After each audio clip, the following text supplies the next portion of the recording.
สบายดีท่านผู้ชมข้าพเจ้าอาจารย์ดีไซน์สอนดีไซน์โยไลด้วยทักษะการเงินและความสำเร็จสำหรับวัยรุ่น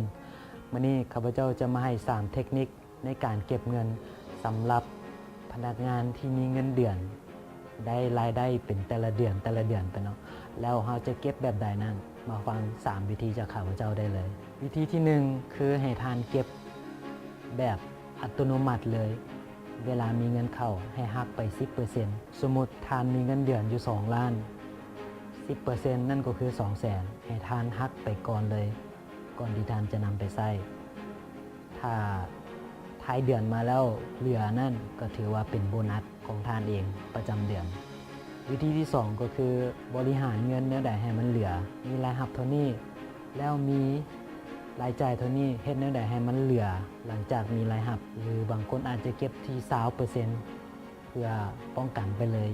20% นี่ก็ถือว่าเป็นเกณฑ์ที่ดีเนาะและวิธีที่3ก็คือบางคนอาจจะบ่เชื่อว่าเก็บ 10% หรือว่าเก็บ 20% ดีบางทีอาจจะได้แล้วถ้ามันบ่ได้เด้เขาจะเฮ็ดจังไดจะมีวิธีแบบซี่เนาะวิธีที่3ก็คือการตั้งเป้าหมายว่าเฮาอยากได้อันใดอันหนึ่งในอนาคตสมมุติเป้าหมายนั้นเฮาตั้งไว้อยู่ที่500 ล้านกีบเฮาก็เอา500 ล้านตั้งเนาะแล้วมาหารเดือนหารปีแล้วมันก็คำนวณออกมาว่าเฮาต้องทอนเท่าใดต่อละเดือนแล้วก็คำนวณออกมาว่าเฮาต้องทอนเท่าใดแต่ละเดือนซึ่งว่าบางคนอาจจะเมื่อยในการทอนเงินจนฮอดระยะจำนวนเงินหลายๆเนาะสมมติว่า500 ล้านแต่ถ้าเฮาฮู้วิธีหรือว่าเทคนิคในการใช้ดอกเบี้ยทบต้นที่จะมาเป็นสิ่งสุขยูให้เฮาได้ฮอดเป้าหมายไวๆนั่นก็มีวิธีในการลงทุนนั่น